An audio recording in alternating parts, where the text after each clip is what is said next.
พระพุทธศาสนาคลื่นสีขาววัดบรรพตสถิตอำเภอเมืองจังหวัดลำปางซึ่งออกอากาศณอาการเลขที่383หมู่ที่7ตำบลพิชัยอำเภอเมืองจังหวัดลำปาง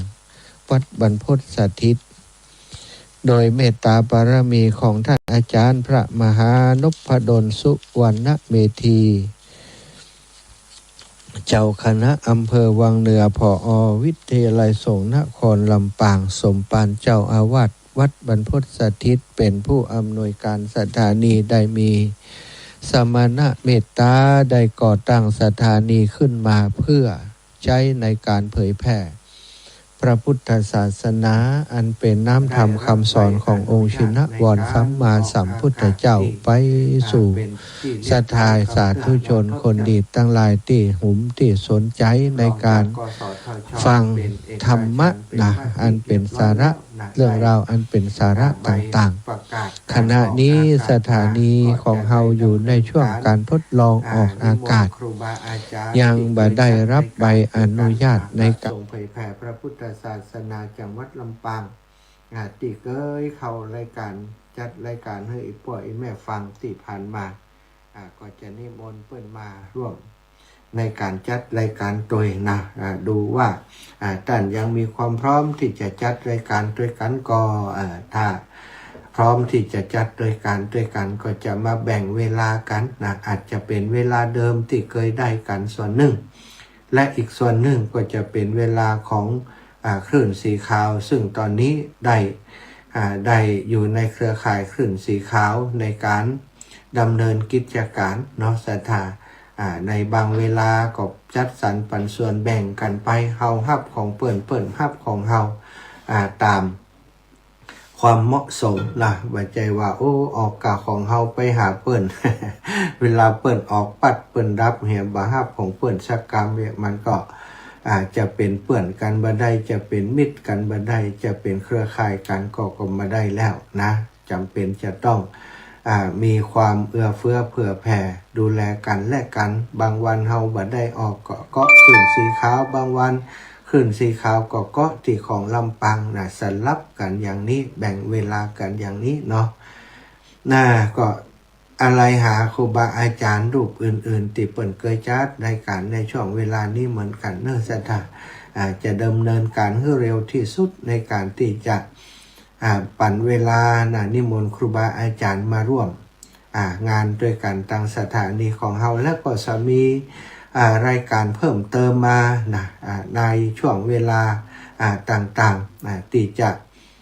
มอบเวลาให้กับหน่วยงานองค์กรการกุศลต่างๆในสังคมของเฮามีอยู่หลายหน่วยหลายส่วนที่เปิ่นต้องการพื้นที่ในการประชาสัมพันธ์เนาะเรื่องราวของสิ่งแวดล้อมก็ดีเรื่องราวของผู้สูงอายุก็ดีเรื่องราวของผู้พิการก็ดีนะตลอดถึงหน่วยงานราชการต่างๆบางเตื้อเปิ่นบ่มีสื่อในมือของเปิ่นเฮามีสื่ออยู่อย่างนี้มีสถานีอย่างนี้ก็จะแบ่งปันให้อสม.ตั้งคุณหมอตั้งตำรวจมาจัดรายการโดยพ้องนี้ต่างท่านอาจารย์พระมหานพดลสุวรรณเมธีก็มีความตั้งใจไว้เป็นอย่างนี้นอกจากธรรมะแล้วก็ต้องการให้เป็นสถานีด้านการข่าวสารต่างๆเนาะข่าวสารงานบุญของพื้นที่ในจังหวัดแล้วก็วิทยุในเครือข่ายเปิ่นมีงานบุญงานกุศลเปิ่นประกาศให้เฮาประกาศให้เปิ่นประกาศกันต้นชั่วโมงมีสปอตของวัดวาอารามต่างๆที่เปิ่นมีงานเพื่อเป็นการทำให้วงการคณะสงฆ์จังหวัดลำปางของเฮาได้มีพื้นที่ได้มีสื่อเป็นของตัวเองในการประชาสัมพันธ์บอกกล่าวข่าวสารงานบุญต่างๆก็มีกันเยอะเนาะอย่างเช่นงานของหลวงพ่อเจ้าคณะอำเภอแต่ละอำเภอเปิ่นมีงานในอำเภอนั้นๆเฮาก็เอามาประกาศให้เปิ่นอย่างช่วงที่จะถึงนี้สถาใกล้มาเต็มทีแล้ววันที่20ถึงวันที่25เนี่ยวันพรุ่งนี้แล้วเนาะวันที่20ถึงวันที่25งานพระราชทานเพลิงศพหลวงปู่มนศักดิ์จันทโชโตหรือว่าท่านพระครูวิธานพัฒนสุนทร อายุ80 ปีพรรษา59ก็เท่ากับว่าหลวงปู่ได้บวชตั้งแต่เป็นสามเณรมาแล้วอีปออีแม่ทั้งหลายเป็นพระสงฆ์ทรงศีลผู้บริสุทธิ์ตั้งแต่เป็นสามเณรมาแล้วก็มาบวชในพุทธศาสนาได้ศึกษาเล่าเรียน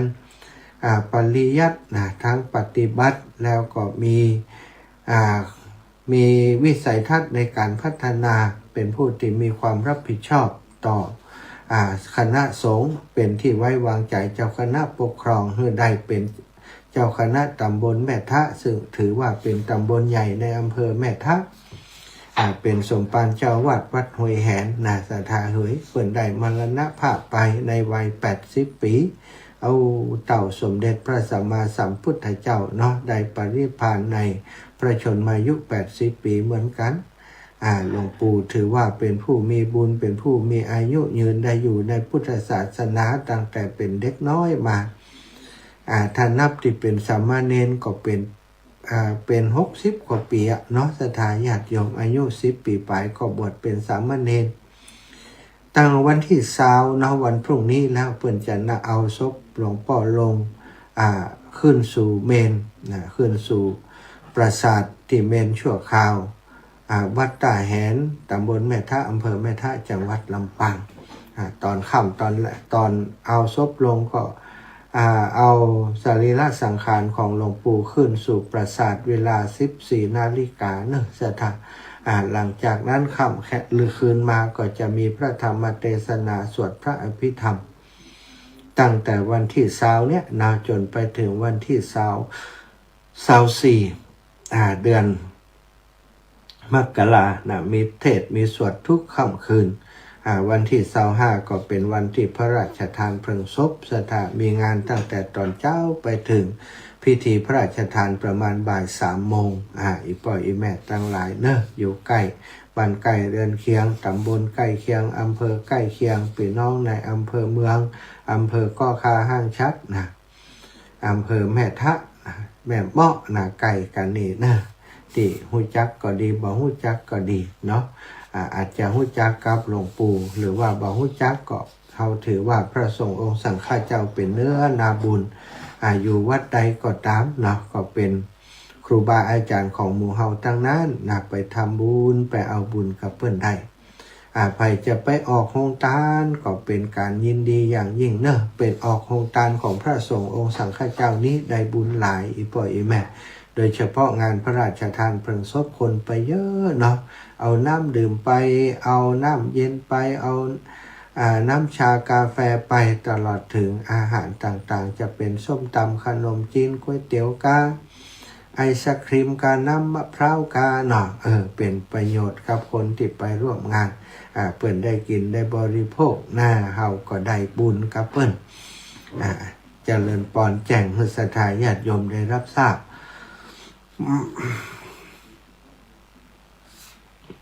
ถ้าจะเอาโรงทานไปร่วมกันครับอาตมาจะนำโรงทานไปในวันที่25เนาะหรือว่าใครจะไปออกโรงทานต้องการสนับสนุนท่านอาจารย์ออกโรงทานโดยเจ้าบ่โดยแม่บ่แม่จะเอานั้นเอานี้ไปก็บอกกันได้เจริญปอนศรัทธาหลวงพ่อวัดประตูต้นพึ่งเปิ่นหุ่มเอาลงทานน้ำดื่มนี่ก็คงจะนำน้ำดื่มไปถวายในงานพระราชทานเพลิงศพนี้โดยทุกงานอาตมาจะหันขวดน้ำของวัดประตูต้นพึ่งหลวงพ่อเปิ่นเป็นต้นเมตตาศรัทธาญาติโยมศรัทธาเปิ่นไปทำบุญที่วัดไปปูชาเป็นเจ้าภาพน้ำดื่มเป็นแพ็คพอได้นักมาหลวงพ่อก็เอาไปมอบไปร่วมบุญในงานต่างๆวัดบรรพตสถิตนี้เกือบจะทุกงานหลวงพ่อได้มีสมณะเมตตาได้นำน้ำดื่มมาร่วมวิทยาลัยสงฆ์นครลำปางวัดวาอารามต่างๆที่มีงานปล่อยหลวงมีงานบุญมีงานประชุมคณะสงฆ์กันนี่หลวงพ่อบ่เคยนิ่งดูใดไปสนับสนุนเอาน้ำดื่มไปร่วมศรัทธาเขามียังติดสะดวกเอาไปก็เอาอันนั้นไปบ่มีนักมีหนามีน้อยก็เอาไปน้อยบ่มีปัญหายังทำขนมข้าวต้มไปออกโรงทานได้เนาะ เอาไปเป็นบุญเป็นกุศลในงานพระราชทานเพลิงศพนี้อันนี้ก็แจ้งให้ศรัทธาได้รับทราบเนอะงานพระราชทานเพลิงศพหลวงปู่มนทรัพย์จันทโชโตอายุ80 ปีพรรษา59ณพระครูวิธานพัฒนสุนทรเจ้าอดีตเจ้าคณะตำบลแม่ทะอดีตเจ้าอาวาสวัดตาแหนตำบลแม่ทะอำเภอแม่ทะจังหวัดลำปางเราก็สามารถไปเป็นเจ้าภาพสั่งก็ได้สั่งใจอยู่160 ชุดนะชุด1,000 บาทศรัทธาไปจะไปเป็นเจ้าภาพสั่งเนาะก็สามารถแจ้งมาได้เนอะอาตมาวันได้รับนิมนต์คือไปเทศในวันที่22นะอีปอยแม่พี่น้องต่างแม่ทะพี่น้องต่างใกล้เคียงจะไปด้วยกันไปด้วยกันหรือว่าไปปะกันพุ่นก็บอกกันทีมเนอะในวันที่เนาะวันที่22นะอาตมาจะไปเทศเวลา20 ทุ่มวันที่25เราก็จะนำโรงทานไปเนอะแล้วก็ศรัทธาไผ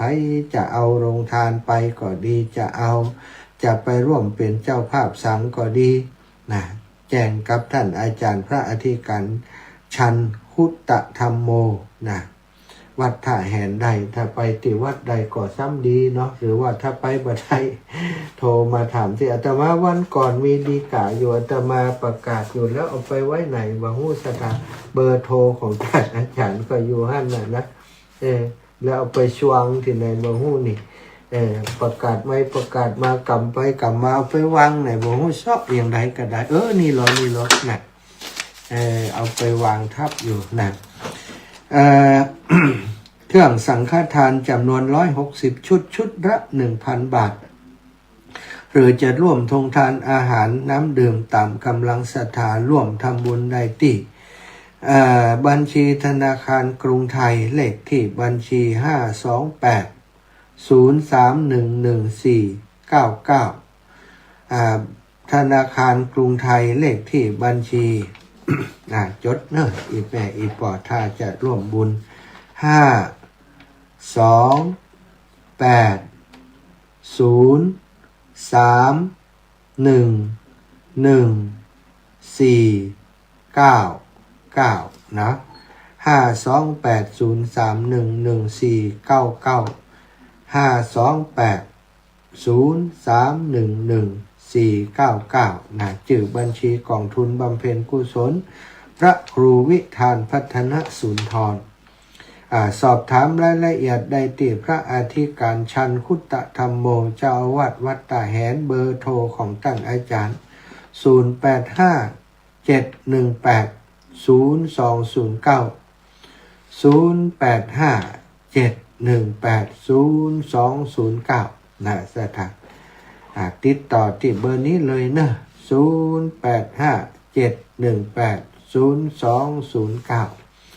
ถ้าศรัทธาอาจารย์อิเมจดมาตาน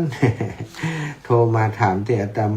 มาจะเอาไว้ใกล้ๆตัวเนี้ยเนาะจะบอกเฮ้ยพ่ออีแม่เอาละศรัทธาวันนี้มาพบปะกันเวลา18 นาฬิกานะก็เดี๋ยวจะได้เข้าอีกชั่วโมงอยู่วันนี้ไ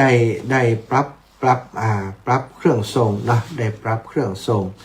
ได้เปลี่ยนเครื่องทรงเครื่องทรงของ106.50 เมกะเฮิรตซ์เครื่องที่ทดลองเมื่อวันก่อนก็ดูว่าสัญญาณมันไปอัพอยู่บางจุดแล้วก็เสียงมันบ่ออกจังไดบ่สถานเนาะมันบ่เหมือนของที่ตัวที่ออกที่วัดบุญญาวาสเมื่อคราวก่อนก็เลยแจ้งตั้งช่างว่ามาปรับเครื่องดูสิเอามาเปลี่ยนเครื่องดูสิว่าจะเป็นอย่างใดได้พ้องจะดีกว่าเดิมหรือว่ามันจะแย่กว่าเดิมถ้าดีกว่าเดิมก็จะได้แก้ไขที่เครื่องทรงตอนนี้ได้ทดลองเครื่องตัวใหม่นี้นะศรัทธาอีปอยอีแม่ที่อยู่ต่างบ้านต่างจอง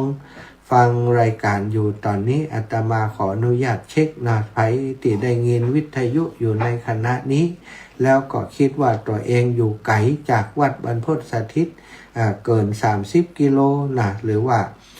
ตอนใดก็ได้อยู่ในพื้นที่อำเภอเมืองอยู่บ้านมออยู่บ้านแพะหนองแดง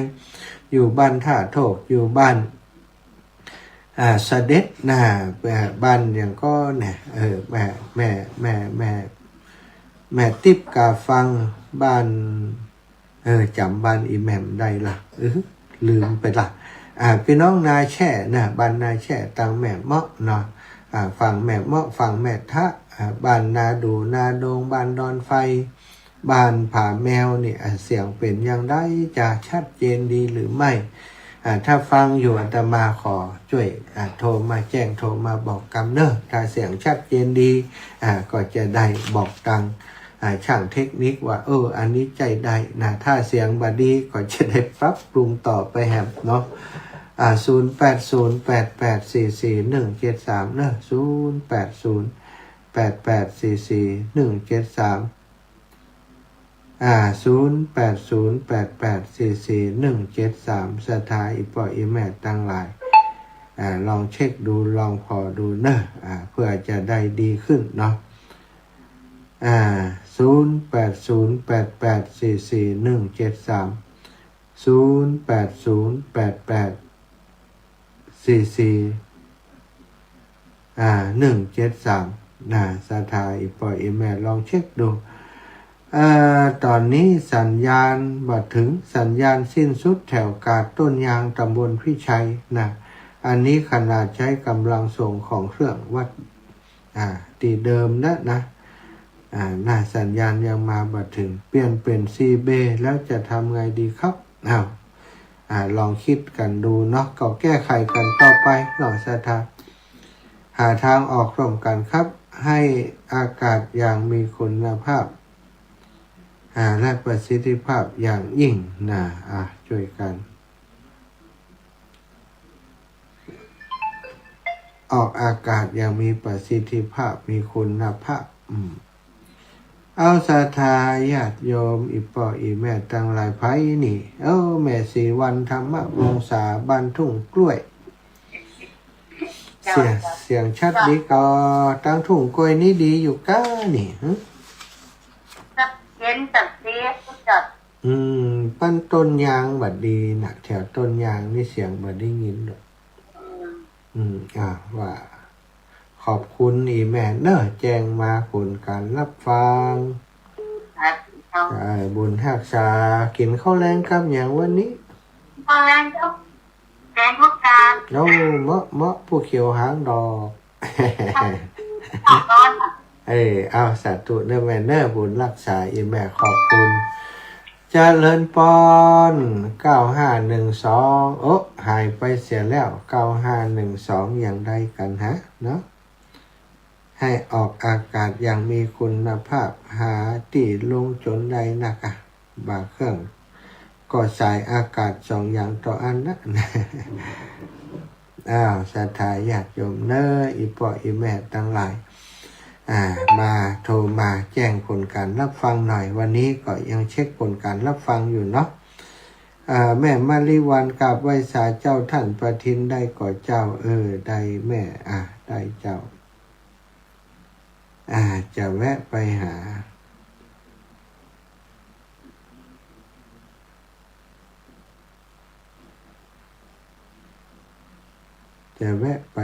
เร็วๆนี้ศรัทธาอีปออีแม่ทั้งหลายโทรเข้ามา5625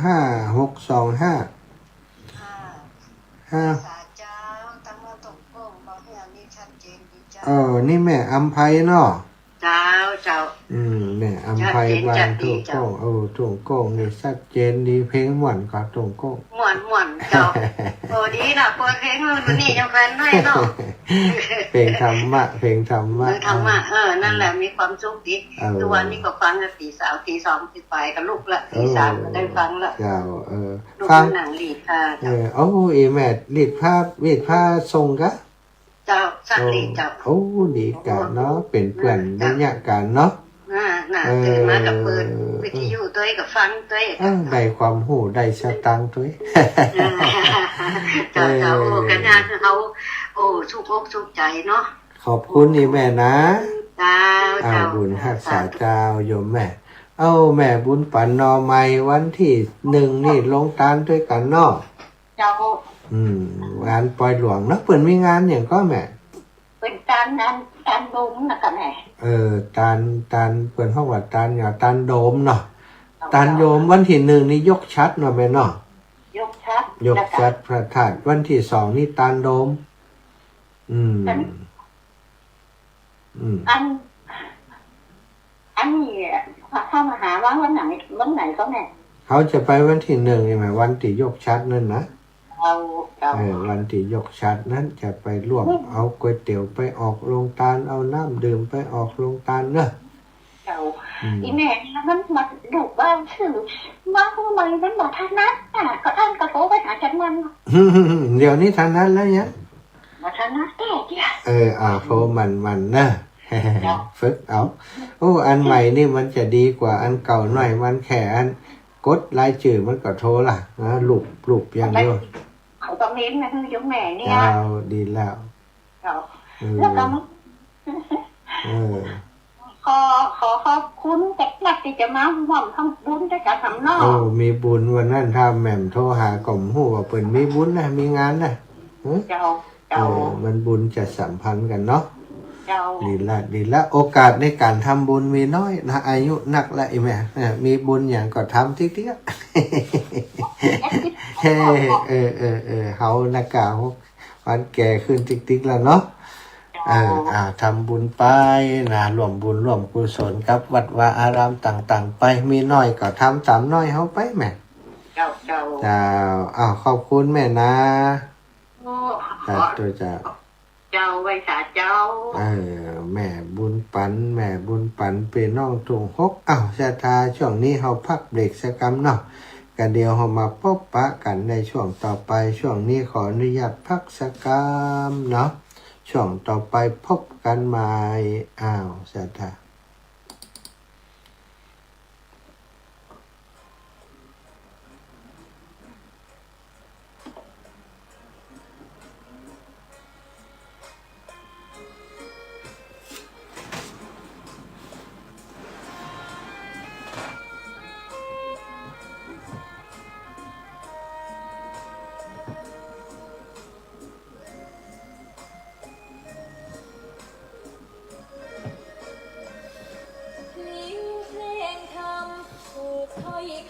เข้าถึงจิตใจฟังรายการวิทยุเสียงใสส่งถึงใจไปสู่ปลายนาสารธรรมน้อมนำเอาพระศาสดาบอกผู้คนทั่วลาหันมาเข้าวัดฟังธรรม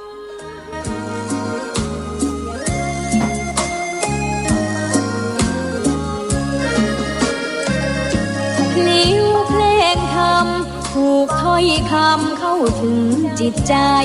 ฟังรายการวิทยุเสียงใสส่งถึงใจไปสู่ปลายนาสารธรรมน้อมนำเอาพระศาสดาบอกผู้คนทั่วลาหันมาเข้าวัดฟังธรรมคลื่นเสียงนี้เป็นคลื่นธรรมะจากใจส่งถึงบ้านไกลฟังได้สุขใจล้ำยามดึกดื่นค่ำคืนมีงานต้องทำเป็นคลื่นสารธรรมเน้นย้ำธรรมะเพื่อนใจเสียงคลื่นธรรมบอกหลักธรรมให้คลายความเหงาฟังเสียงธรรมะเบาบอกเล่าถึงคนบ้านไกลสื่อธรรมะบอกลดละวางด้วยใจสื่อไปถึงสวงในเข้าใจหลักธรรมหลักดีลิ้วเพลงธรรมถูกสัมพันธ์จิตใจร่าเริงฟังสาระธรรมะบันเทิงรื่นเริงในชีวิตยามวันว่างเดินทางไปเยี่ยมสถานี นัดพบกันน้องพี่วันนี้วันดีวันเสาร์สวดมนต์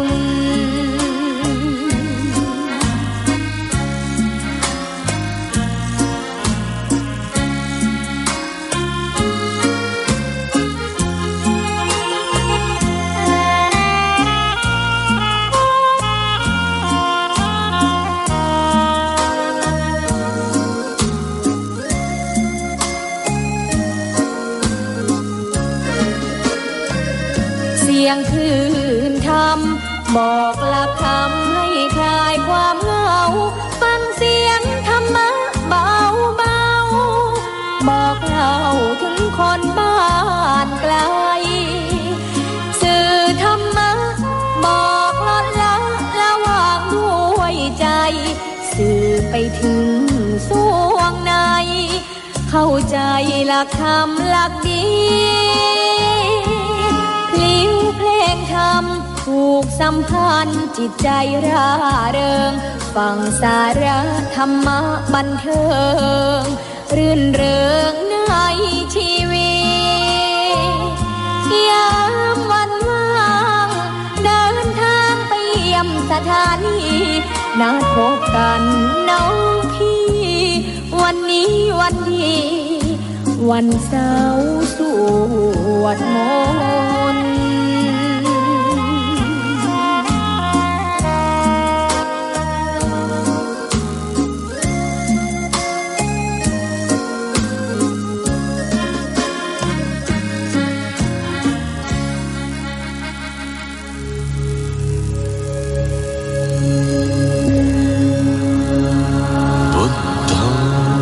शरणं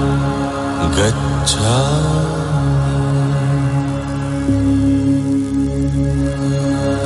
धम्मं शरणं गच्छामि संघं शरणं गच्छामि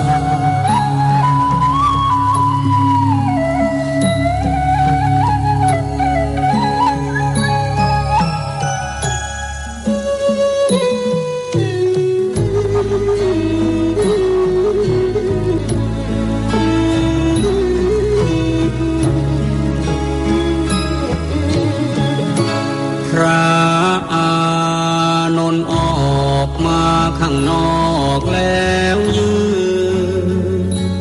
แอบสะอื้นกล้ำกลืนทุกโทมทวีองค์พระมุนินจะสิ้นแล้วแต่เรานี่อาสวามีมีสิ้นไปองค์พระบรมครูจะทอดทิ้งเราให้อยู่อย่างเดียวได้นับแต่วันพรุ่งนี้ไม่มีได้รับใช้องค์พระภาควัน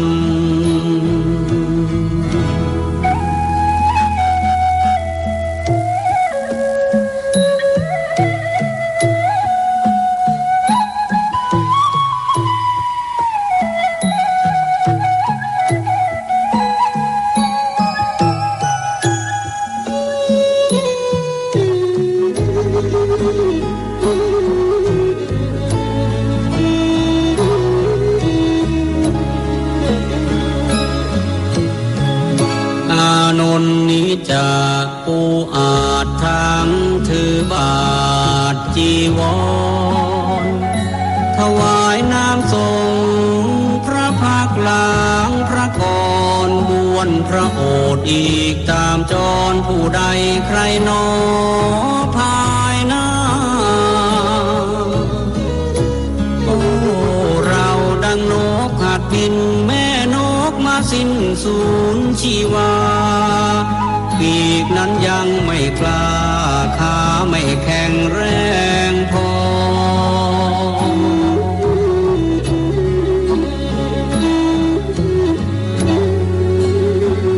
ยังบิ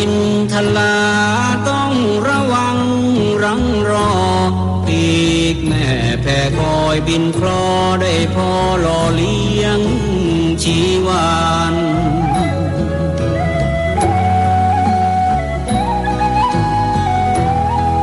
เปรียบเป็นเช่นเราได้เพียงพระโสดาบันยังไม่ทันสำเร็จเป็นพระอรหันต์พระศาสดาก็จะมาปรินิพพาน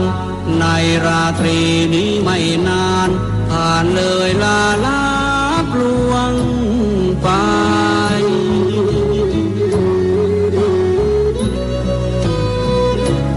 โอ้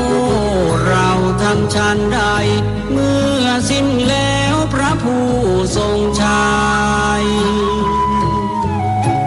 พระอานนท์กำสดน้ำตานองหยดรินไหลด้วยสุดจะฝืนสะอื้นยืนรำไห้โศกาอาลัยน้ำตาหลั่งไหลนองน้ำ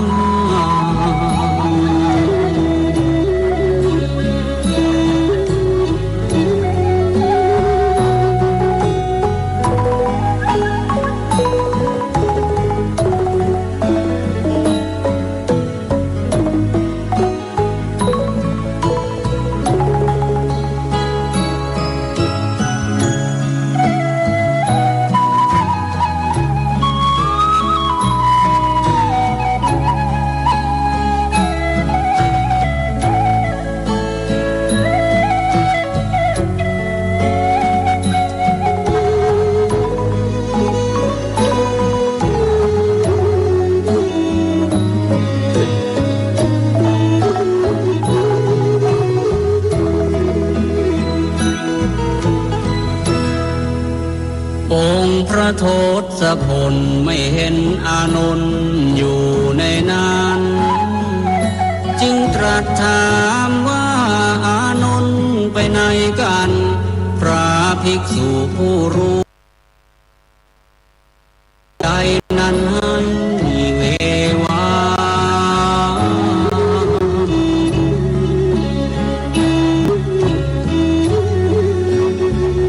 ยามใดสิ้นสูญพระดุลยศาสดาก็ดังชีวาพระอานนท์นั้นสิ้นไป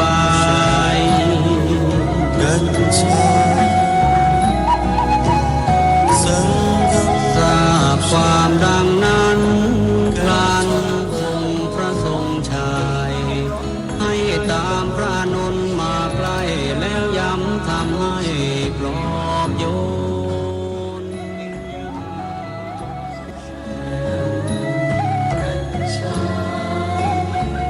ลดความเศร้าหมองที่เข้าครองในกมลแก่พระอานนท์ให้คลายทุกข์ทนวิญญาณ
เจ้ามีความงามเงียบไม่เปรียบเทียบเขาเทียบเราใครมองไม่งามช่างเขาแต่เจ้าก็คือดอกบัวด้วยความสัตย์ซื่อยึดถือความดีเป็นหลักใครรักไม่รักก็ไม่จมปลักมองมัวเมื่อโผล่พ้นน้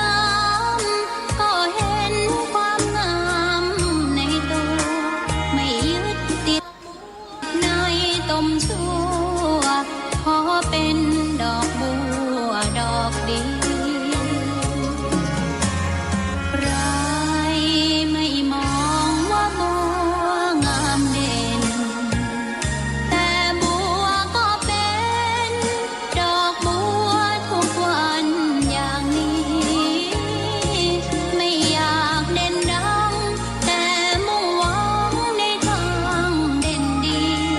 เกิดมาเพื่อสร้างบารมีถวายชีพนี้บูชาดอกบัวดอกน้อ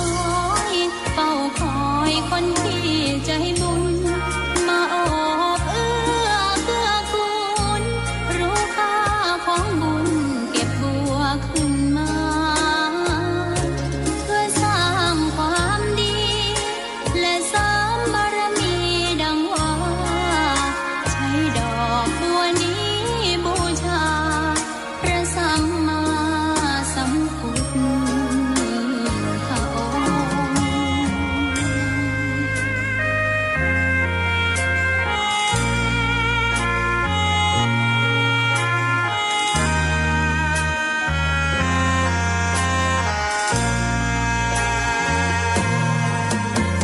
ใครไม่มองว่าบัวงามเด่น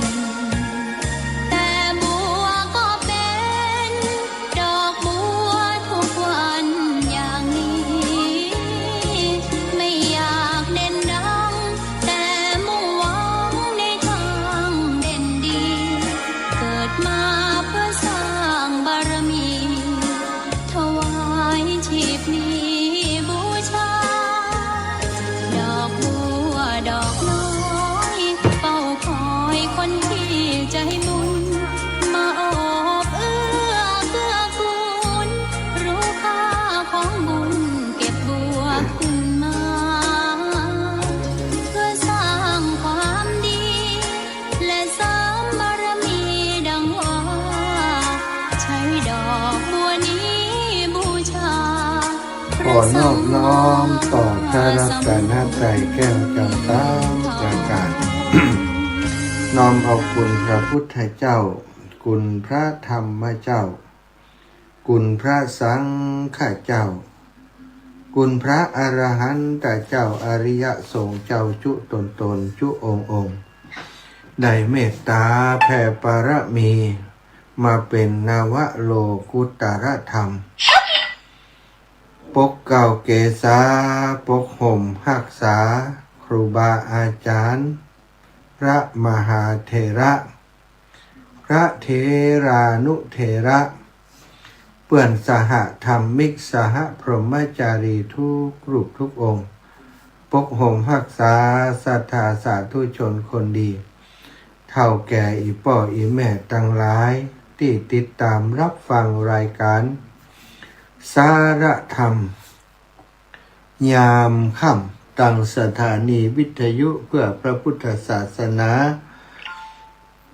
วัด บรรพตสถิตอำเภอเมืองจังหวัดลำปางออกอากาศจากอาการเลขที่383หมู่7ตำบลพิชัยอำเภอเมืองจังหวัดลำปางโดยเมตตาบารมีของครูบาอาจารย์ พระมหานพดลสุวรรณเมธีสมปานเจ้าอาวาสวัดบุญญาวัดบรรพตสถิตนาสถาได้มีสมณะเมตตาได้จัดตั้งสถานีวิทยุ ขึ้นมาที่วัดบรรพตสถิตเพื่อใจเป็นสื่อกลางในการส่งสาระธรรมสิ่งดีๆไปให้กับศรัทธาญาติโยม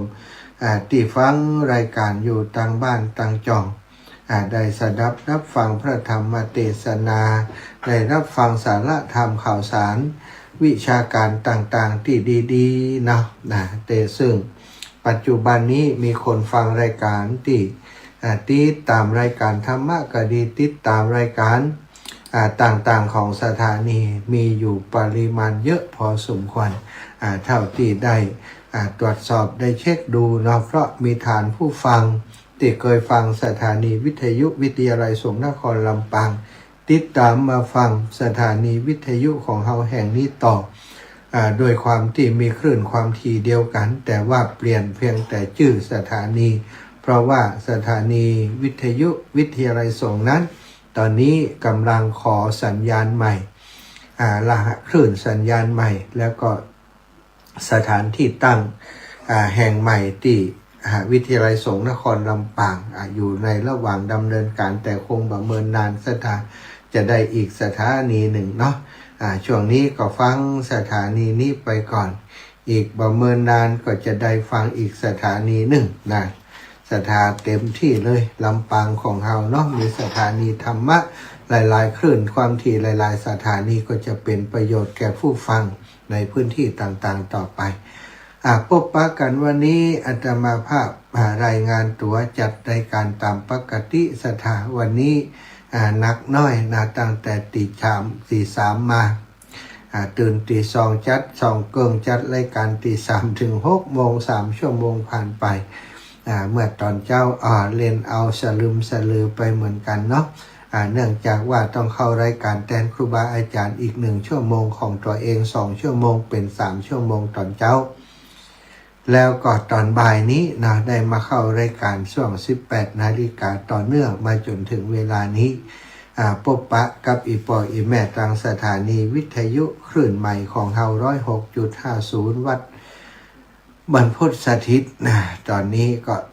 พร้อมแล้วเนาะศรัทธาญาติโยมธรรมสวัสดีครับศรัทธาทุกคนทุกท่านได้เวลาทำวัดสวดมนต์เย็นแล้วกราบพระพร้อมกัน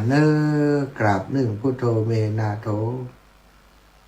กราบ2ธัมโมเมนาโถกราบ3สังโฆเมนาโถ อิมินาสาการเรนะพุทธังอภิปูชยามิอิมินาสาการเรนะธัมมังอภิปูชยามิ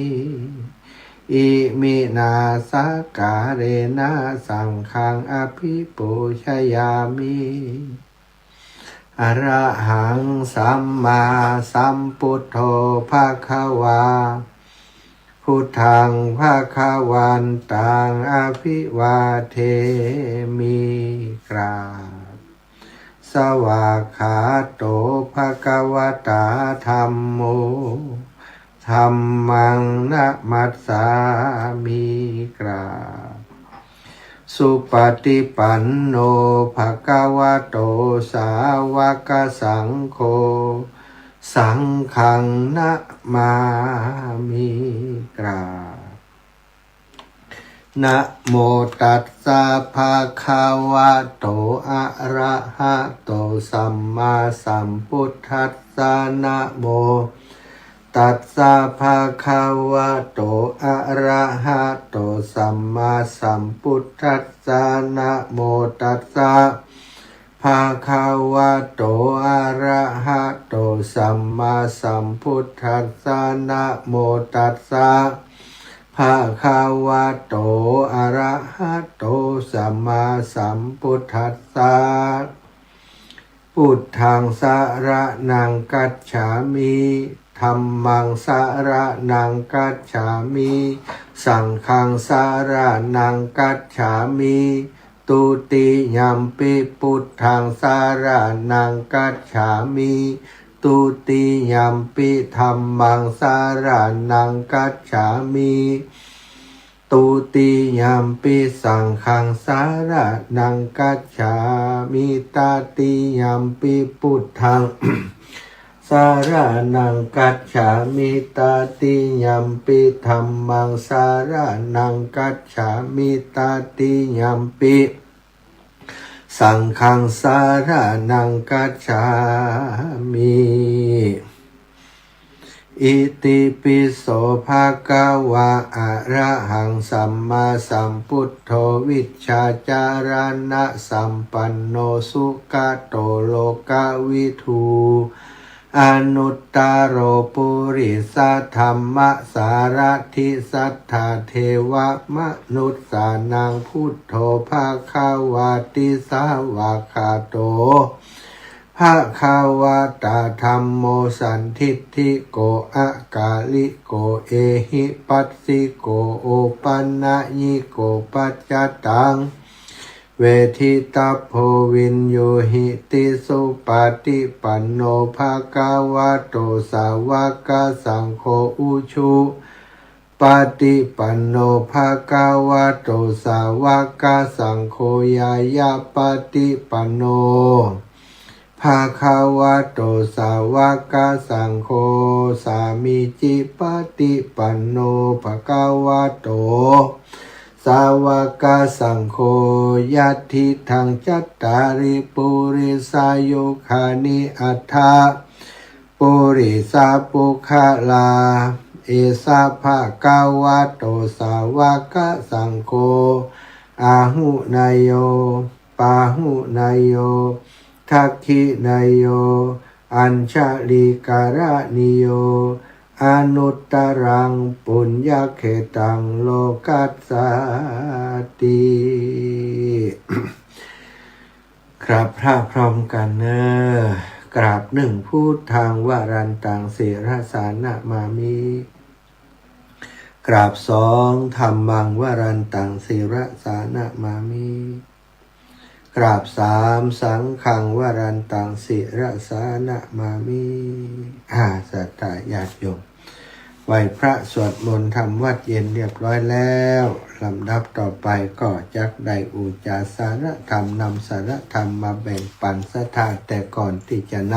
ำสารธรรมมาแบ่งปันกันก็ขออนุญาตนะขอบคุณนุโมทนาบุญกับศรัทธาญาติโยมอีป่ออีแม่ที่อยู่ในเส้นทางที่ครูบาอาจารย์พระสงฆ์องค์สังฆเจ้าวิทยาลัยสงฆ์ไปบิณฑบาตในวันนี้นะแม่สนมบุญนำมานะกาดเก้าเจ้านะพี่น้องบ้านนากวามเหนือหน้ากวามใต้ต้นสีปงใจบ้านตาได้ตอนรับครูบาอาจารย์ได้ใส่บาตรกันโอ้เยอะเลยวันนี้เนาะขอขอบคุณเป็นอย่างสูงข้าวต้มมีพระนิสิตว่าโอ้ข้าวต้มวันนี้ก็อร่อยเหมือนเดิมนะสายที่หนึ่งนะไปบ้านไปกาดข้าวเจ้าไปนากวมเหนือนากวมใต้บ้านปงใจบ้านตาเนาะแล้วก็อีกสายหนึ่งสายที่สองนะสายที่สองนี้ไป สายที่สองนี้ไปทางใดไปทางใดก่อนสายที่สามก่อนสายที่สามนี้ไปpower mart นะ power mart บันจำนะบันจำบันจุดทุ่งจุดหลวงแล้วก็จุดหลวงจุดใต้นี่ก็ไปฉันเพนฉันเช้า ฉันเช้าที่วัดนางเหลียวนะก็กราบในเมตตาหลวงพ่อเจ้าคณะตำบลนะพระท่านอาจารย์พระครูแล้วก็ท่านอาจารย์ที่เป็นพระนิสิตนะของวิทยาลัยสงฆ์ได้นำไปฉันที่หันโอ้วันนี้เป็นข้าวต้มกุ้ยอีกกันเนาะทำได้ดีมากนะข้าวต้มกุ้ยน้ำร้อนน้ำเย็นนะมีครบบริมวลเลยต้องขอบคุณทางผู้ประสานงานนะทางผู้ประสานงานแล้วก็ทางพี่น้องศรัทธาชาวบ้านทุกคนนะที่ไปร่วมดูแลใส่บาตรบ่พอดูแลครูบาอาจารย์แฮมนี่โอ้สุดยอดเลยต้องขอบคุณเป็นอย่างสูงอนุโมทนาบุญถึงสมณะศรัทธาและศรัทธาพี่น้องบ้าน นางเหลียวเนาะที่ได้ถวายข้าวต้มในวันนี้แล้วก็ อีกสายหนึ่งนะอีกสายหนึ่งวันนี้ไปที่สายตะกี้สายที่สองเนาะสายที่สามสายที่สองนั้นไปสายที่สามสายที่สามไปที่วัดบันร้องนะแล้วก็บ้านกาดเมฆบ้านแพะดอนตันนะสายนี้ท่านอาจารย์พระครูสิริธรรมบัณฑิตไปก็ได้มีศรัทธาญาติโยมที่ดูแลเรื่องข้าวต้มเนาะฉันข้าวต้มที่วัดบันร้องนะมีโยมแม่เล็กมายาเล็กปวารีอินสุวรรณนะเป็นตัวตั้งตัวดีดูแลครูบาอาจารย์พร้อมกับคณะศรัทธาพี่น้องบันร้องพรุ่งนี้ศรัทธาอีป่อยแม่ทั้งหลายจะไปบิณฑบาตสายสุดวันสุดท้ายนะสายที่หนึ่งจะไปที่บ้านหัวหนองวัดปันง้าววัดบ้านหม้อวัดบ้านหม้อแล้วก็วัดนางแลสายนี้รับทราบมาแล้วนอกจากแม่บัวลอยสายเขียวจะมีการดูแลเรื่องข้าวต้มที่วัดนางแลเพราะว่าในกำหนดการนี้เพื่อนบ่ได้ลงไว้เนาะแต่ตอนนี้ได้ชัดเจนแล้วว่าทางครูบาอาจารย์หลวงพ่อท่านพระครูวัดนางแลและศรัทธาญาติโยมก็มีโยมแม่บัวลอยสายเขียวและคณะศรัทธาบ้านนางแลจัดดูแลเรื่องข้าวต้มถวายครูบาอาจารย์สายนี้เนอะท่านอาจารย์พระครูสิรินี่ฉันเปิ่นมังสวิรัตนะโยมแม่ว่าเตรียมไว้แล้วนะท่านอาจารย์ว่า บริการเต็มที่เลยแล้วก็สายที่สองนี่จะไปที่บ้านสันหลวงวัดบ้านสันบุญเรืองหมู่สี่บ้านกาดโป่งบ้านกาดใต้โรงเรียนป่าตันฉันเช้าที่ร้านเพ็ญศรีสังฆพันธ์อันนี้ก็สายนี้นะท่านพระมหากิรติวรกิตตินะด็อกเตอร์จะเป็นผู้นำพระนิสิตไปนะโซนสายที่สามหมู่บ้านศรีพูนทรัพย์และก็หมู่บ้านสันติภาพธนวันสันติภาพสายนี้ท่านอาจารย์พระมหานพดลสุวรรณเมธีและอาตมาภาพจะไปนำครูบาอาจารย์ไปบิณฑบาตสายนี้เนอะศรัทธาปล่อยแม่ทั้งหลายพรุ่งนี้ปะกันเจอกันฉันเช้าที่วัดนางแลสายที่หนึ่งสายที่สองฉันเช้าที่ร้านเพ็ญศรีสังฆพันธ์สายที่สามนี้ไม่ฉันนะจ๊ะ ฉันข้าวต้มที่วิทยาลัยมาเลยเนอะครูบาอาจารย์ที่จะมาบิณฑบาต สายที่สามมาได้ระบุที่ฉันเช้าไว้เนาะเอาแล้วก็สายสำหรับที่ร้านเพ็ญศรีสังฆพันธ์เนาะอาตมาเซตจากบ้านศรีพูนทรัพย์บ้านสันติภาพแล้วจะได้เดินทางไปร่วมกับคณะท่านอาจารย์พระมหากิรติวรกิตติด็อกเตอร์ที่ร้านเพ็ญศรีสังฆพันธ์ด้วยเนาะพรุ่งนี้เปิ่นจะฟังพระธรรมเทศนาแล้วก็ถวายปัจจัยสมทบนะเป็นกาบบำรุงสถานีหรือว่ากองทุนพระนิสิตก็คงจัดการที่คุณโยมเพ็ญศรีเนาะแล้วแต่เปิ้ลศรัทธาญาติโยมตอนนี้ก็ต้องขอบคุณครับคณะครูบาอาจารย์ที่นำพระนิสิตไปบิณฑบาตตลอดถึงศรัทธาญาติโยมทุกสายที่ใส่บาตรใส่บาตรเรียบร้อยไปแล้วก็ที่จะใส่บาตรในวันพรุ่งนี้ที่กำลังเตรียมการแจ้งให้ทราบไปแล้วเนาะเตรียมตัวการพรุ่งนี้ปะการเนอศรัทธาญาติโยมเอาละเนาะมีอีกส่วนหนึ่งนะขออนุญาตวันก่อนก็มาได้ประชาสัมพันธ์ครับมีญาติโยมได้ร่วมบุญถวายปัจจัยค่าน้ำกับไฟมาคุณโยมชะดาพรเปี้ยขันบ้านใหม่พัฒนาดอนไฟแม่ทะร่วมบุญมา1-2ต่อใดบ่ได้แกะเนอะแม่ย่าศรีนวลวงชมพูบริจาคค่าน้ำกับไฟนี่ก็มาได้แกะนะแม่ล้อมกันอุบบ้านใหม่พัฒนาหมู่ที่8ดอนไฟแม่ทะก็ถวายมาโยมสมพรใจน้อยพร้อมกับลูกๆได้ถวายมาแหม1 ซองอันนี้ไฟมาใส่ซองมาบาจดอันนี้ปอเน็ต ป้อเน็ตแม่ฟองจันเทพวงศ์ได้มาทำบุญวันก่อนเนาะก็ขอบคุณป้อเน็ตแม่ฟองจันเนอะพี่น้องบรรทุ่งกล้วยแม่จำรูป้อจำรวยแม่ถนอมน้ำวงน้ำห้างชัดถวายปัจจัยส่วนตัว100 บาทแม่บัวขีทัพโพถวายส่วนตัว100 บาทแม่บัวเรียวชัยอุตถวายส่วนตัว100 บาทป้อสีโรดแม่ประพินนอแก้วนะร่วมบุญก๋วยเตี๋ยวและถวายส่วนตัวมา300 บาทอนุโมทนาบุญนะนี่ก็เป็นศรัทธาญาติโยมที่ควรปะที่ไหนก็ถวายปัจจัยร่วมบุญสมทบในกองบุญต่างๆก็ได้ปัจจัย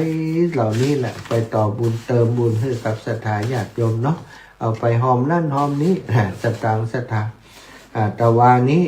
ได้ไปบิณฑบาตที่บ้านโคกหัวช้าง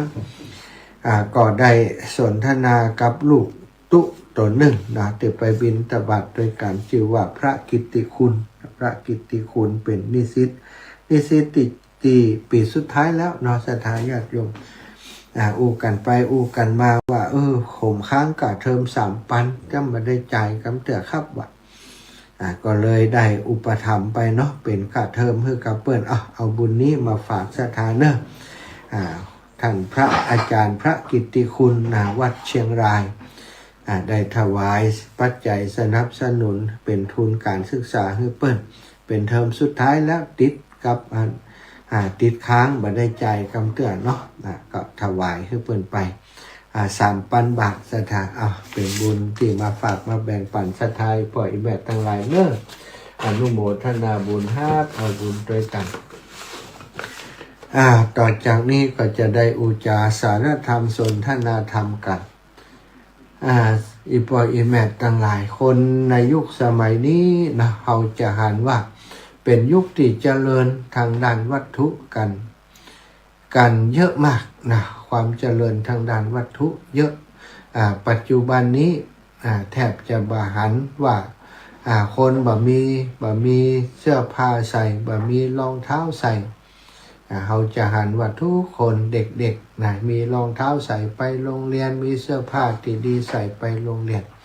แม้จะเป็นคนยากคนจนเท่าใดก็ยังมีเสื้อผ้าอาภรณ์ใส่แต่สมัยก่อนนี้สิ่งมูนี้นี่หายากเนาะยิ่งสมัยพุทธกาลแล้วก็บ่ต้องอู้ถึงเลยจีวรพระสงฆ์องค์สังฆเจ้านี่ต้องไปเก็บเอาตามยักเยื่อไปตามกลางกองขยะไปตามป่าจ้าที่เปิ่นทิ้งผ้าทิ้งอย่างผ้าห่อศพนะเปิ่นเอาห่อศพก่อนจะเผาเปิ่นก็เอาผ้าออกเอากล้องไว้ตาม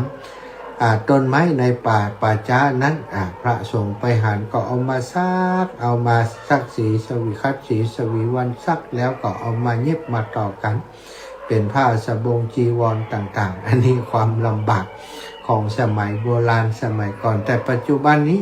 สิ่งเหล่านี้บ่เป็นปัญหาแล้วศรัทธาญาติโยมยุคเก่าสมัยก่อนนั้นยุคสมัยที่คนต้องล่าสัตว์เนาะศรัทธาสมัยก่อนนี้ยังบ่ฮู้จักยุคดึกดำบรรพ์ที่เพิ่นอู้ถึงนะยุคคนป่า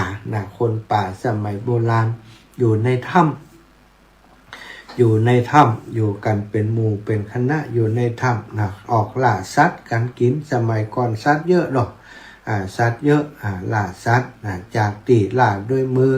ต่อมาก็ทำอาวุธยุทโธปกรณ์ต่างๆอาวุธในการล่าสัตว์ก็ใจในการล่าสัตว์ล่าสัตว์ล่านักเข้าสัตว์หมด สมัยยุคนักล่านั้นว่าก่อนเปิ้นว่าสมัยยุคป่าเถื่อนเนาะกินสัตว์ฆ่าสัตว์ตัดชีวิตบ่ฮู้จักถึงเรื่องของบาปบุญคุณโทษท้องมันหิวบ่สนแล้วฆ่าอย่างเดียวเนาะฆ่าจ้างฆ่าสัตว์ใหญ่ๆจนวัวควายจ้างอย่างต่างๆก็เกือบจะสูญพันธุ์ในสมัยก่อนยุคตีสมัยก่อนแต่ว่าต่อมาเนาะยุคตีคนเรียกว่าเจริญแล้วอาวุธก็เจริญแล้วเนี่ยสัตว์ก็ยิ่งเสียหายไปนักศรัทธายุคสมัยก่อนที่อู้ถึงเนี่ยเป็นว่ายุคที่ป่าเถื่อนคนฆ่าสัตว์ตัดชีวิตกินบ่ได้ทำกสิกรรมเกษตรกรรมอะไรอย่างชีวิตอยู่กับความโหดร้ายความป่าเถื่อนฆ่าสัตว์มาก็กิน แหละกันกินอย่างนั้นนะสมัยติ่มบ่มีไฟบ่มีอย่างเนาะ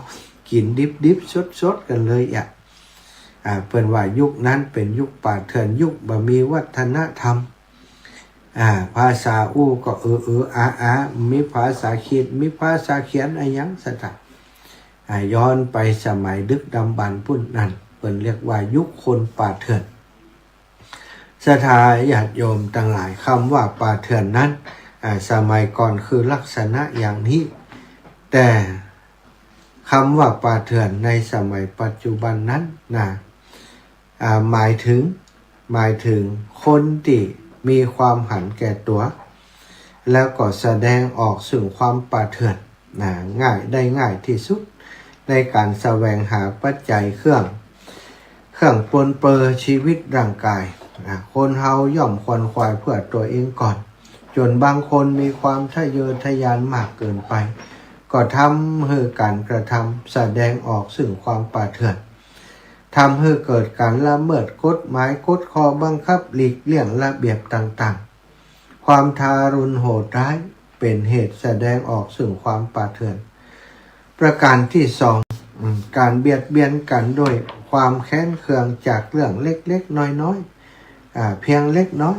การปล้นฆ่ากันเพื่อชิงทรัพย์การหลอกลวงกันเพื่อสนองความใคร่ในทางกามการพูดส่อเสียดเบียดเบียนเอาผลประโยชน์มาเป็นของตัวสืบเนื่องมาจากแรงโทสะแม้กระทั่งการดื่มสุราเมาก็เกิดการทำอย่างต่างๆโดยความโหดร้ายต่อตนเองเหมือนกันในยุคสังคมสมัยนี้ความป่าเถื่อนคนป่าเถื่อนนี้บ่เหมือนคนป่าเถื่อนสมัยก่อนคนป่าเถื่อนสมัยก่อนนี้อาจจะถือหอกถือดาบบ่มีการศึกษาบ่มีความรู้อะไรอย่างศรัทธาญาติโยมหากินไปวันๆเนื้อตัวสกปรกบอมแบมหน้าตากักขระหยาบกร้านโหดร้ายหน้าตาดุดันบึกบึนเนี่ยเป็นคนป่าเถื่อนสมัยก่อนอย่างนั้นแต่คนป่าเถื่อนในยุคสมัยนี้นี่พอบ่ออกเนอะอีพ่ออีแม่ทั้งหลายแต่งตัวดีๆผูกเน็ตไทแต่งตัวนั่งรถยนต์หรูหราอยู่อาคารหรือหาดที่ใหญ่โตมีปราสาทมีบริวารล้อมรอบหาดูเหมือนเจ้าเหมือนนายเหมือนกับคนดีต่างๆสถายญาติโยมแต่ว่าในเบื้องหลังบางคนเป็นคนโหดร้ายเป็นคนป่าเถื่อนมีอาชีพในการค้ามนุษย์ค้ามนุษย์คือเอาคนเนี่ยไปยับคนมายับผู้หญิงสาวๆไปขายเป็นหญิงบริการยับเด็กๆมาตัดตีนตัดมือตัดลิ้นเปิ่นหื้อปากบ่ได้แต่งหูแต่งตาเปิ่นหื้อเปิ่นกินยาเอาไปขอทานซะท่าคนที่ทำอย่างนี้ใดอีปอยอีแม่ทั้งหลายชื่อว่าคนป่าเถื่อนคนบางคนมีความกำนัดมีตัณหาราคะนักศรัทธาไปข่มขืนลูกเขาเมียเขาเด็กๆแม้กระทั่งคนเฒ่าคนแก่อายุ70-80ได้ข่าวหลายครั้งแล้วโดนข่มขืนพอฆ่าเปิ้นแฮมวันก่อนคณะที่มีน้องคนหนึ่งไปรอรถเมย์อยู่ป้ายรถเมย์หลักเปิ่นไปข่มขืนฆ่าเปิ่นซ้ำศรัทธาญาติโยมคนป่าเถื่อนอาศัยอยู่ในเมืองที่เจริญรุ่งเรืองเนอะบัดเดี๋ยวนี้นะอยู่ในเมืองที่เจริญรุ่งเรืองหันแต่งตัวดีๆดูแล้วหน้าท่าทางดีๆครับรถดีๆอย่างจะไปคิดว่าเป็นคนดีอย่างเดียวนะบางทีกลายเป็นคนโหดร้ายเป็นคนป่าเถื่อนมีจิตใจตีโหดเหี้ยมทารุณฆ่าคนบักกับพริบตาต้องได้อ่านข่าวหลายครั้งหลายข่าวเนาะอย่างนายอย่างหีบเล็กหีบเลิกเนาะจ้างผู้หญิงไปบริการถึงบ้านเปิ่นไปถึงก็เอายาให้เปิ่นกินมอมเมาแล้วก็ฆ่าเปิ่นข่มขืนกระทำชำเราฆ่าเปิ่นใส่หีบเล็กเอาไปถ่วงในน้ำเนี่ยกว่าเขาจะยับมันได้จับมันได้ฆ่าคนตายเป็น10 คน20 คนอีพ่ออีแม่ตั้งหลายสัตว์นรกมันมาเกิด ในคราบของมนุษย์นี่เยอะมากนะความป่าเถื่อนคนโหดร้ายคนป่าเถื่อนมีเต็มบ้านเต็มเมืองไปหมดอีพ่ออีแม่ทั้งหลายจนเฮาแยกแยะบ่ออกแล้วว่าใครเป็นคนดีว่าใครเป็นคนป่าเถื่อนไว้ใจไผ่แทบบ่ได้ในโลกปัจจุบันนี้ความป่าเถื่อนเกิดขึ้นจากสาเหตุหลายอย่างหลายๆประการความหันแก่ตัวนี่มาเป็นอันดับต้นๆถ้าหันแก่ตัวแล้วศรัทธาญาติโยมบางคนแสดงออกมาเป็นคนป่าเถื่อนได้ง่ายๆถ้าเขามีความหันแก่ตัวคนนั้นว่าฮื้อน้อยคนนี้ว่าฮื้อน้อยหรือว่ามีผลประโยชน์ที่ขัดแย้งกันเปิ่นกล้าขายได้ดีกว่าโอ้อย่าได้จะได้กำไรค่าบานี้เหียดีก้านี่ค่าเปิ่นตายเลือกตั้งทางการเมืองสมัยก่อนเขาจะได้ยินว่าโอ้หัวคะแนนนี่ไล่ค่าสสหรือว่าไล่ค่าผู้ลงสมัครฝ่ายตรงข้ามสถานต้องมีคนคุ้มกันอะไรอย่างต่างๆในยุคปัจจุบันก็ยังมีอยู่ความป่าเถื่อนอย่างนี้ความโหดร้ายอย่างนี้จะมีอยู่ทุกวันสถาน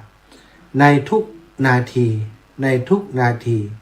จะมีคนที่ถูกทำร้ายโดยความป่าเถื่อนของคนอื่นเฉพาะในประเทศไทยเราบ่ต่ำกว่า3 คนสถานทุก1 นาที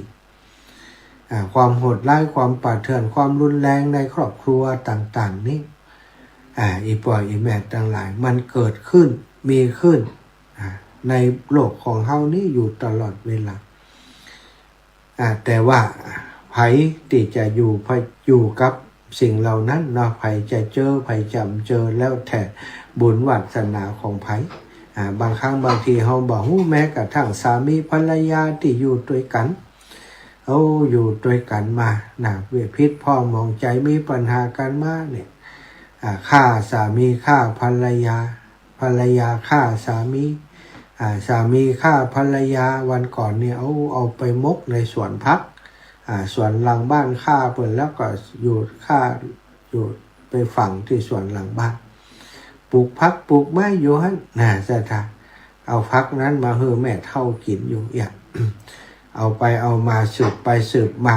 หลายปีดีนักกว่าเปิ่นจะพบว่าไอ้หมอเนี่ยมันเป็นคนทำเองแน่นอนเพราะหาในบ่เจอแล้วเปิ่นก็มาคนมาหาเนาะวิญญาณคนตายนั้นมันโดนบันดาลให้คนมาชอบปะในสวนพักวะสถาน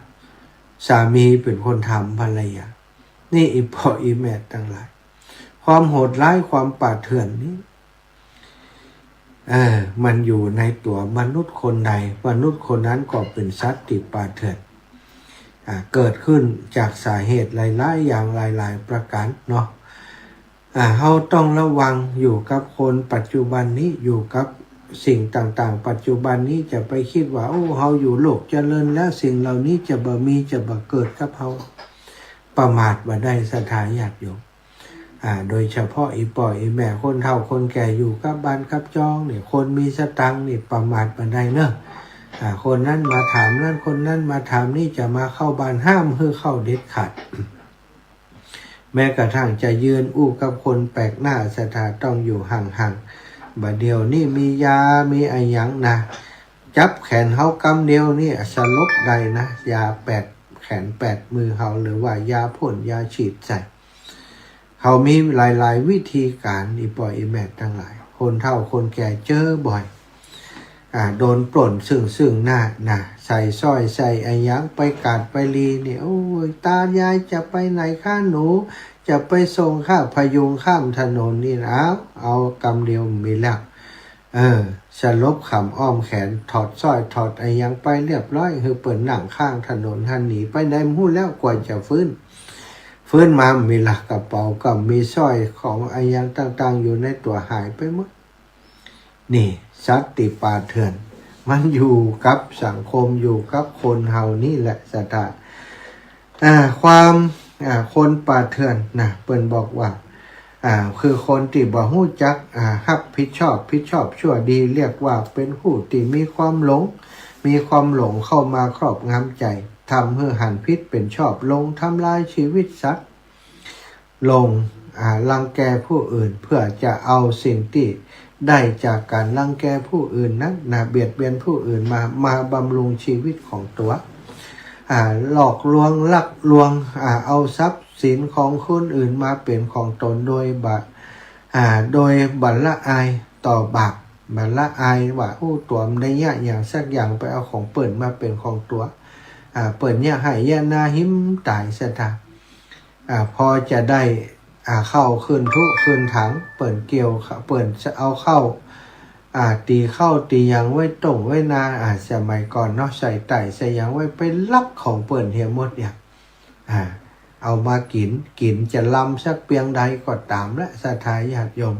คนที่เปิดอุตสาหะมาตลอดปีด้วยความยากลำบากเหงื่อไหลไข้ย้อย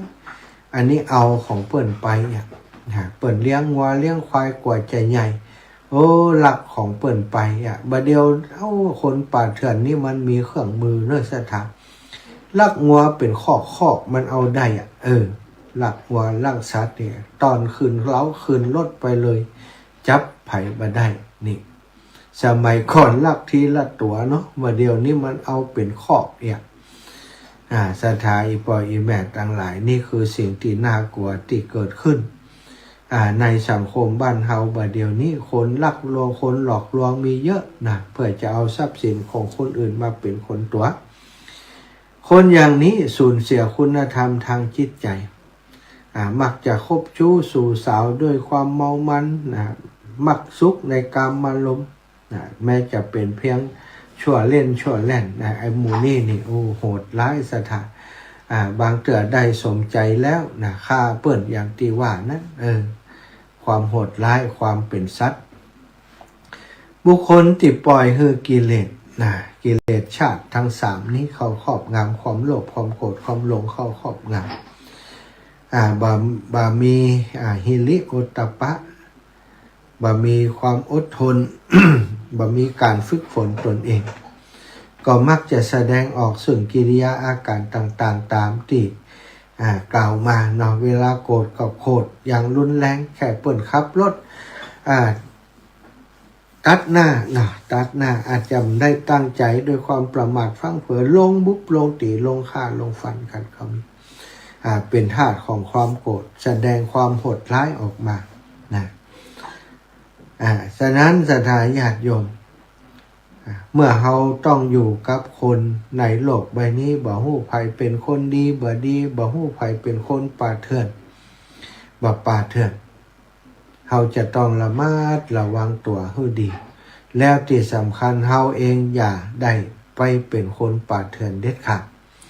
เพราะความป่าเถื่อนนั้นสถามันจะทำให้เฮาปาเฮาไปสร้างแต่บาปกรรมที่เป็นอกุศลกรรมทั้งหลายก็ต้องเสวยทุกข์ทั้งในภพนี้ทั้งในภพหน้าที่เปิดเรียกว่าสัมปรายภพที่จะไปในเบื้องหน้าก็จะไปได้รับทุกข์ได้รับความลำบากในทุกข์ในไปหน้าเป็นสิ่งที่น่ากลัวสถานปัจจุบันนี้บอกตรงๆว่าน่ากลัวเนาะในโลกยุคปัจจุบันนี้ความหลอกลวงอย่างต่างๆนั้นมี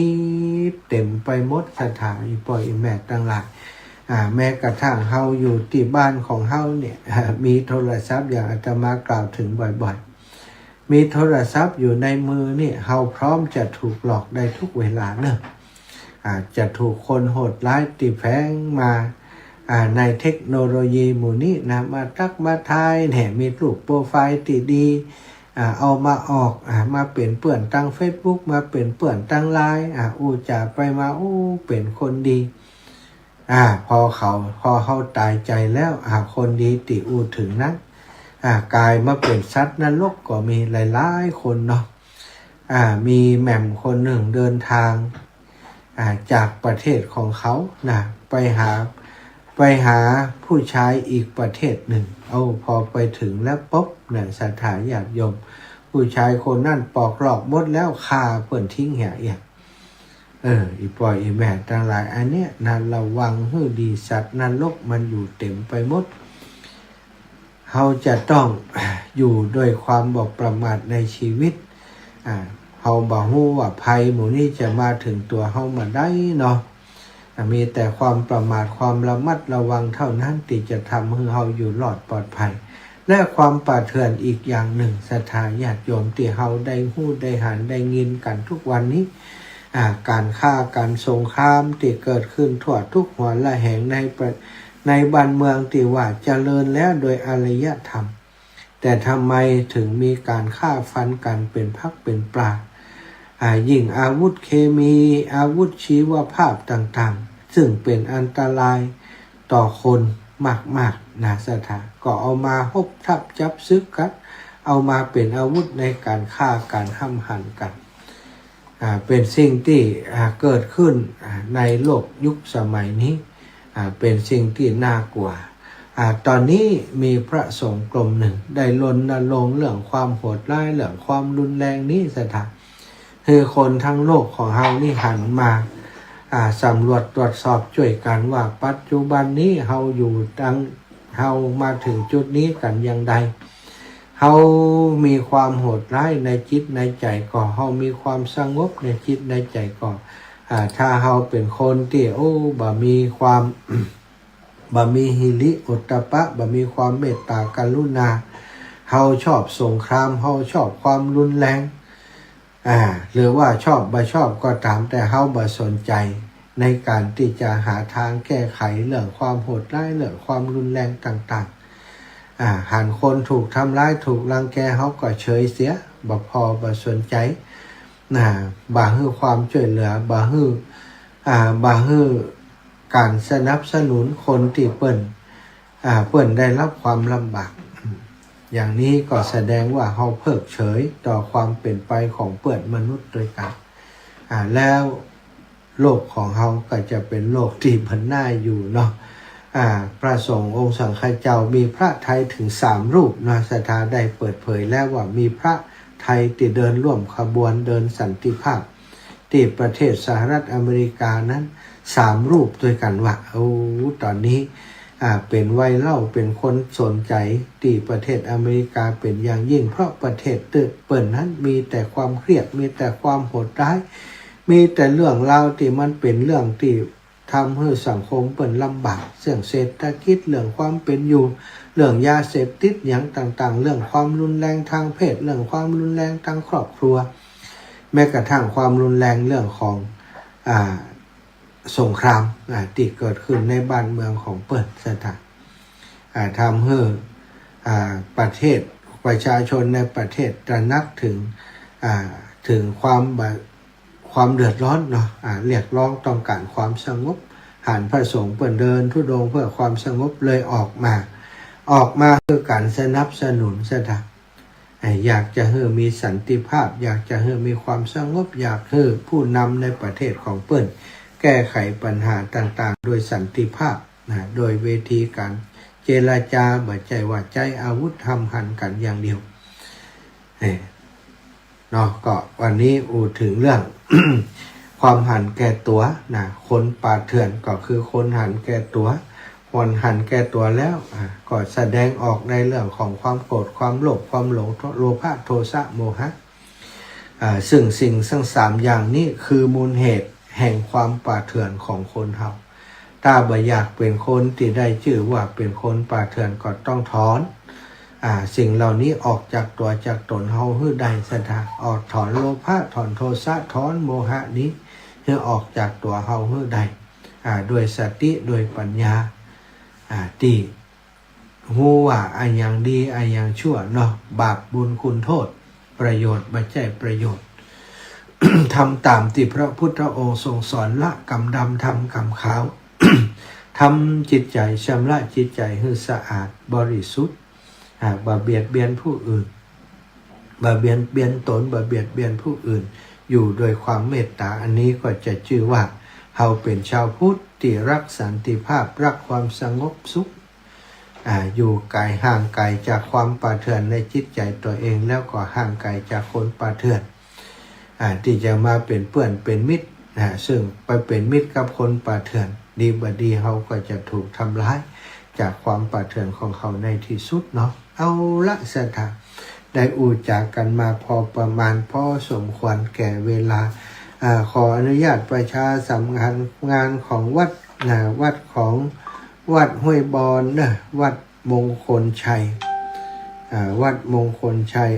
ตำบลแม่โป่งอำเภอดอยสะเก็ดจังหวัดเชียงใหม่เพื่อนมีการเข้ากำลูกขมูลเพื่อพัฒนาสร้างศาลาอเนกประสงค์ที่วัด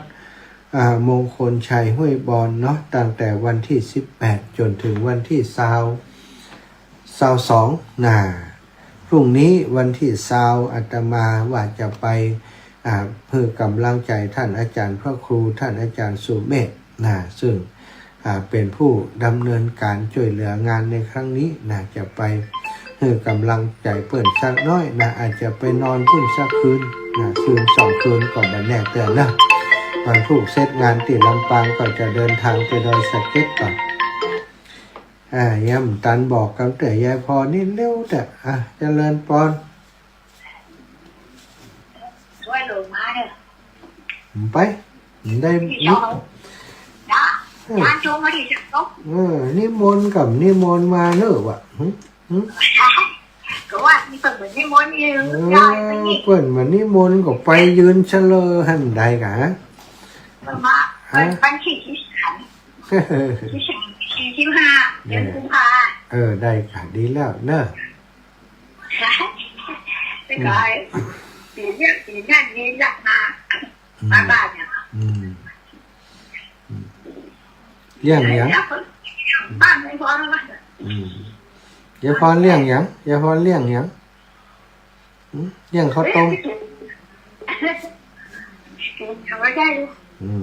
สาธุเนอะยายพรเจริญพรถวายความเคารพครับตุลุง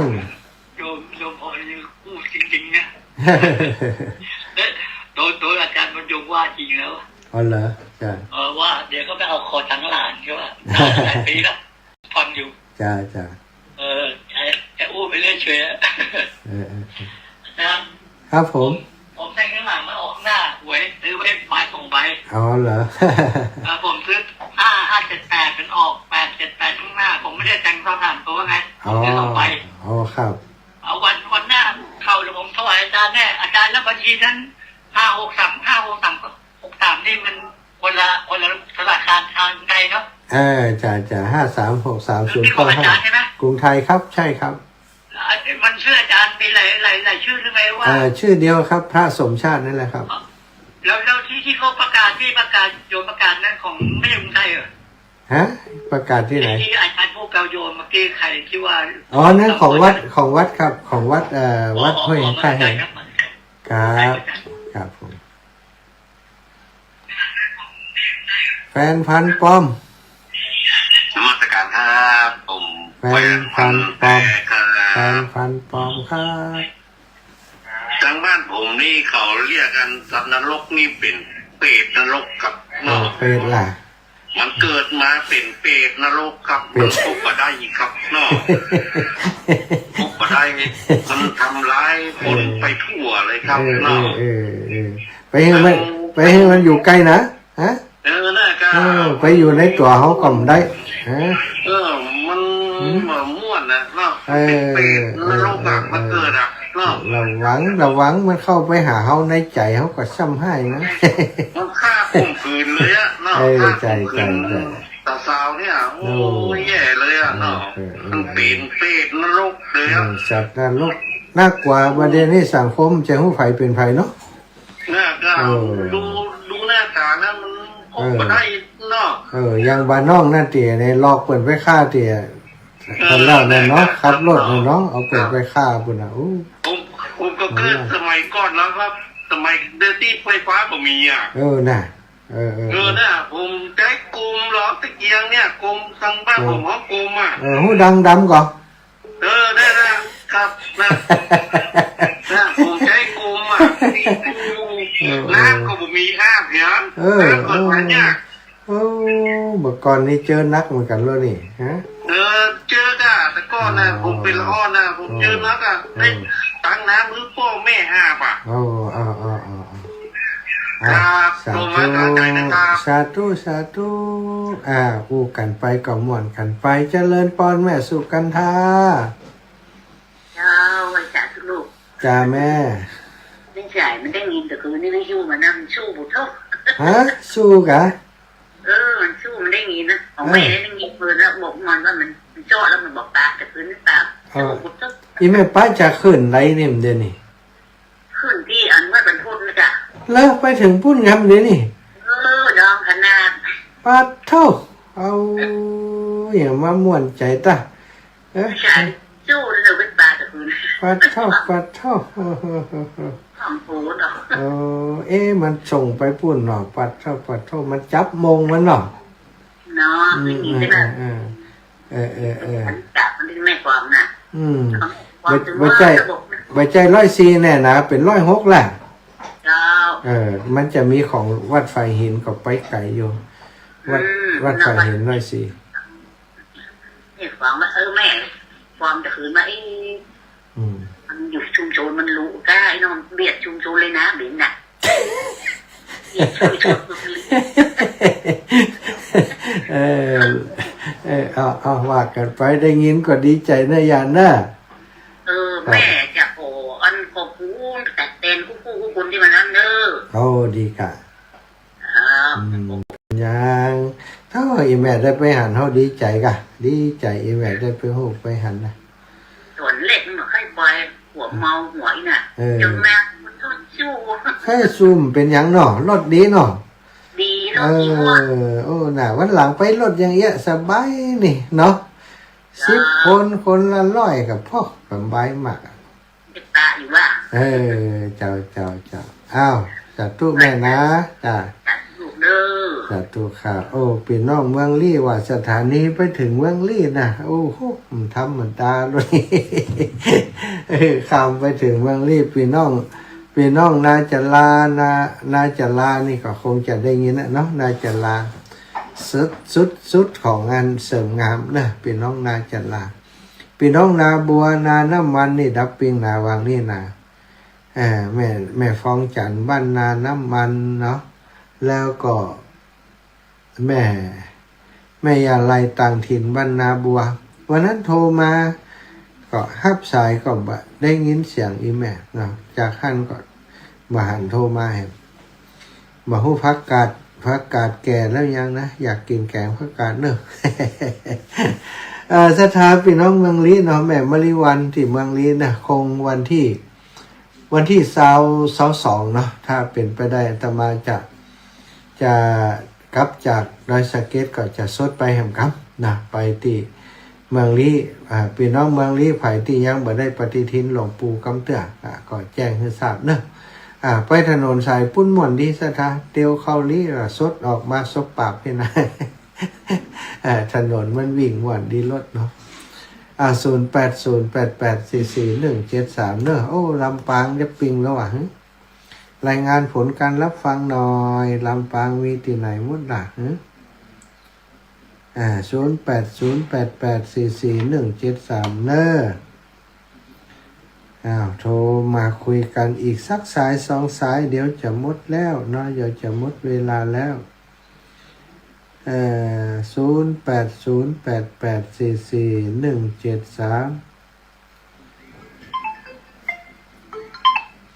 แม่บัวเย็นจันทบ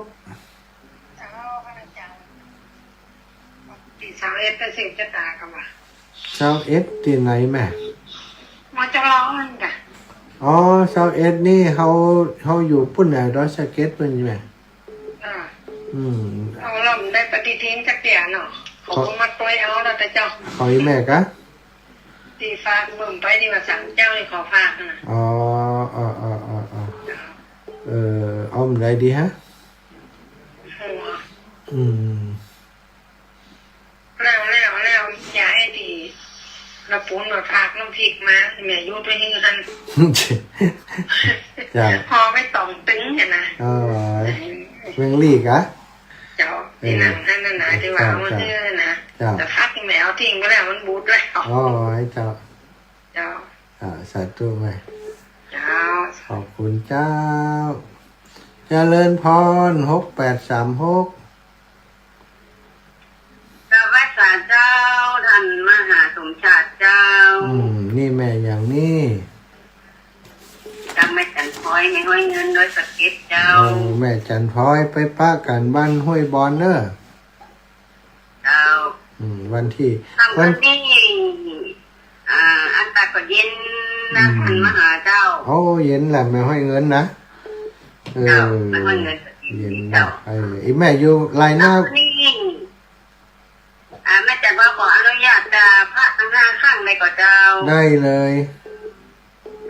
กับหนึ่งกับพระพุทธที่บริสุทธิ์และแจ่มใส